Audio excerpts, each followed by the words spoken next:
welcome to the Rare Record Room and to another of my videos focusing on the self-styled greatest rock and roll band in the world, who just so happen to be one of my all-time favourite groups. I'm referring to their Satanic Majesties and Dartford's finest, the legendary Rolling Stones. So let's get straight to the content. I hope you like it.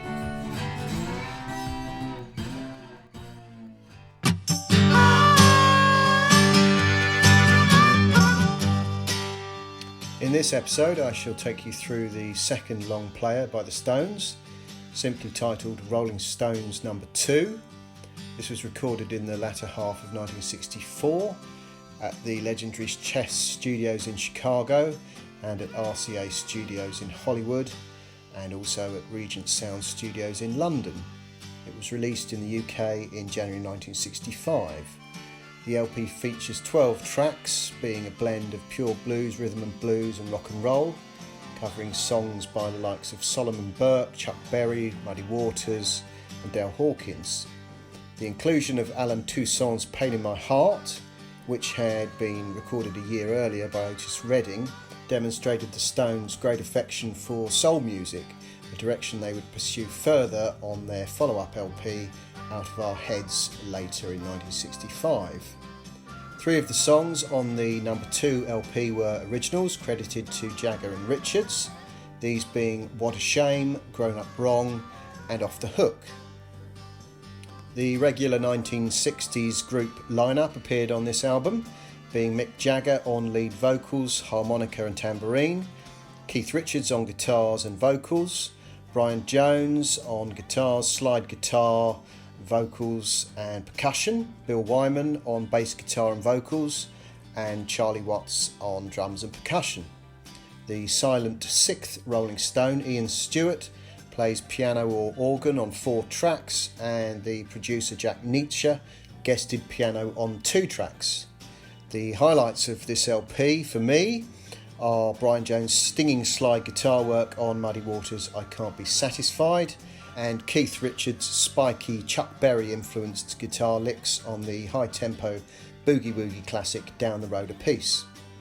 The LP was a massive success upon release, spending 13 weeks at the top of the NME album charts, eclipsing the 12-week run at number 1 achieved with their debut LP. The No.2 LP would become one of the year's biggest sellers in the UK.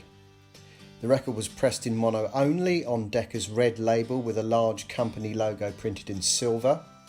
It has the catalogue number LK4661 and displays the text Made in England at 12 o'clock. A variant label exists with the text Made in England, the Decca Record Company at 12 o'clock. The rim text is an all rights reserved notice, and to the right of the spindle hole there is a KT British Purchase Tax Code. Copies pressed in the period 1965 to 1967 have a pronounced ridge on the label about 15mm from the outer edge, as can be seen here. Copies pressed during 1968 to 9 do not have the ridge on the label, as can be seen in this image, but these retain the large Decca Company lettering in silver and the FFRR listening motif at 2 o'clock, which stands for Full Frequency Range Recording. There were a few variations in typography during the 60s, with some labels showing song titles in a bold sans serif type, whilst others have this in the serif type. The 2 labels shown here highlight some of the other differences. On the left is the Ridge label design or version from 1965. The abbreviations BIEM and NCB, which relate to copyright territories, appear to the left above the spindle hole, whereas the non-ridge label on the right of this image shows these to the right and below the spindle hole. The side 2 identifier has also been shifted, and there are other obvious differences in the position of the music copyright holders stacked up on the left below the dates. The tax code has moved, and the Decca registration now appears within brackets. The Decca label was redesigned in 1970. This now features a smaller Decca logo set within a rectangular box. This label does not feature the outer pressing groove, which was dropped in 1968. The track listing on this one appears in serif type, although it's likely there are copies printed in sans serif type also. The FFRR listening logo has also been dropped from this label. Like the Rolling Stones' debut LP in 1964, this album was originally issued in both flipback and non-flipback sleeves. The flipback version ceased production a few months after release and is by far the more elusive of the two. Both styles are front laminated and were printed and made in England by James Upton Limited of Birmingham and London. The manufacturer's credit appears at the lower left corner of the rear slick. The moody cover shot of the band was taken by David Bailey and had been used 3 months earlier as the cover image on the Stones' second American LP release entitled 12 by 5.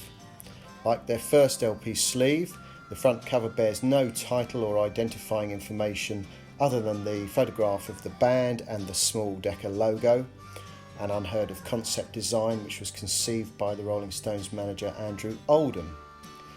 The sleeve notes featured a controversial passage of text suggesting that fans acquire this LP by any means, reading, "If you don't have the bread, see that blind man, knock him on the head, steal his wallet and you'll have the loot."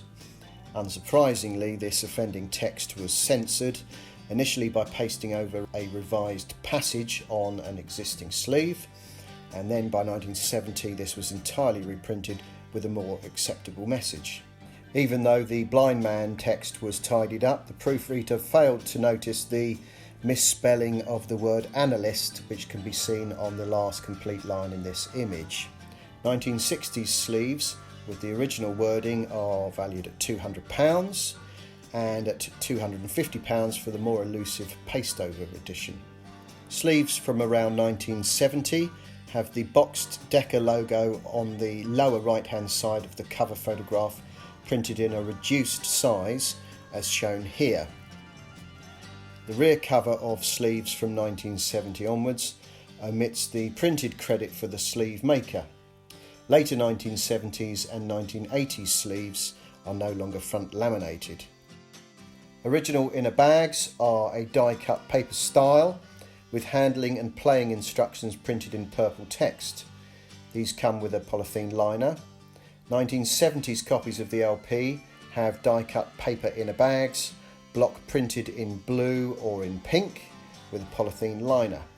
This particular copy features a date code of manufacture at the lower left of the sleeve, 10-74, indicating a production date or pressing date of October 1974.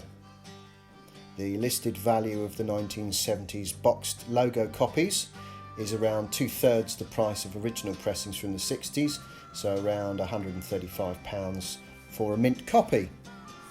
And that brings to an end my brief rundown of the UK pressings of the Rolling Stones No.2 LP on Decca Records. That's your lot for this episode from the Rare Record Room. I hope you enjoyed the content. If you did like the video, please make sure you subscribe to the channel to see more and to receive notifications for any new uploads. Thanks for watching. See you next time.